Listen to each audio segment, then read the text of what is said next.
Alright, welcome back. So, I got a close-up of my palette today. I'm going to show you exactly what I did yesterday. That was in the small thumbnail that you couldn't see. So, this is the palette I had out yesterday where we left things. I just kind of grouped things together after the class ended. So what I'm going to do is 3 videos. Start with metal, revisit that, and then I'm going to do the greens of the rose bush that I'm painting in front of me. And then I'm going to do the oranges of the clementines. So yeah, so these are the metals, right? So how you mix metal, as I said yesterday, is brown plus blue. As just a general thing, but obviously there's going to be a lot of variations, right? So to mix brown, to show you again, it's ultramarine blue, cad red,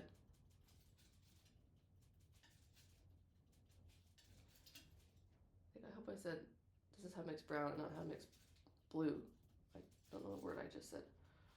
But so that's that's a bit greenish. So that's a greenish brown, right? So you can get all kinds of variations. You can get all kinds of variations of brown.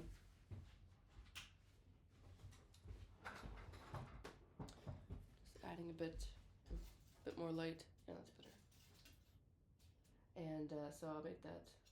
So it's green. It's a green brown. I don't want it to be a green brown. I can add some red. I'm only using opaque colors. The reason why I'm using opaque colors is because I want this to be a warm brown. If I use translucent colors, oh, and I think I kept saying yesterday translucent yellow. It's semi-transparent. Or sorry, translucent, semi-translucent, transparent. It's semi-transparent yellow. I just think of my colors in terms of they're either opaque or not. So sometimes I just say transparent, and I mean semi-transparent. All right, so that's my brown. I'm just putting it up there because this is where I put my dark colors and I whiten them. Bring a bit more down. For metal, add some blue. And then add some white.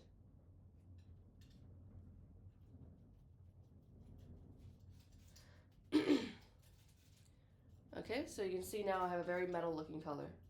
I would argue that that is too chromatic. So what you could do is just go back to your brown that we just mixed. Or you'd add cadmium orange to neutralize it, right? Add a bit of brown, add some more white again. Because I added blue to the brown, right? There's another variation. Of course, these are all along the same hue, right? And like I was showing in the video, get a bit of cadmium orange. You can neutralize that blue a bit more. You know, metal, it's just flirting. It's just flirting with blue. It's not blue. I mean, it is blue. Like usually that is the I'm getting my St. Patrick's Day notification here. It usually is a blue, but it's very, very neutralized, you know? So you add cadmium orange, and you see how much warmer this color is than that? So we see that cadmium orange really warming the color up. And now it's gone even, I would say, a bit more towards the purple hue.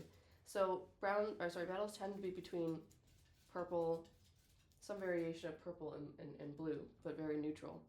So start with the brown, and then just keep adding some blues and white. So, you know, here's our here's our light facing side, which I showed you yesterday. And I have to keep this video under 10 minutes or YouTube gets angry with me. I keep adding white. And then when you go to do your highlights of metal, I had said that they tend to be very cool highlights. You know, I don't find that like gold and brass will reflect very warm highlights, but I do find that when it comes to just what we think of cool metal is they get cool highlights. Very cool highlights. See, doesn't that feel, it kind of feels like, you know, a metal silver ornament or something, you know? Because they're all kind of flirting around with these cool, very cool metal blues, you know? Versus here, this line here is, you can see up close now, the washing machine that we had yesterday. And this is also metal, but this is a cool metal, silver metal, and this is a warm metal, much, much warmer, because this was in the shadow. This was metal in the shadow. It was picking up the ground color. It was picking up the red of the cloth, was reflecting back into it, you know? But same thing, you know, you just start off with brown, and then maybe instead of adding blue, I just add some white to brown, and then just kind of maybe a smidge of blue and just sort of adjust it from there. Purples can look really nice. I think that this hue over here, a little dog here, my paint. This hue over here is more of a purple color. You see a lot of purples in metal. Purple in metal is very nice. So you might lean it that way as well. Okay, I'm thinking, is there anything else to mention with metal? I did say dark darks next to light lights, but that's not something I can really maybe show on the palette. But you know, like I said, the dark handle, put your highlight next to your darks, or over here, that's the dark I mixed next to a bright highlight, is often what shows us that something is glinting light when it's metallic. Okay, so that's the metal mixing. Now I'm going to go do some of my greens. All right, thanks for watching.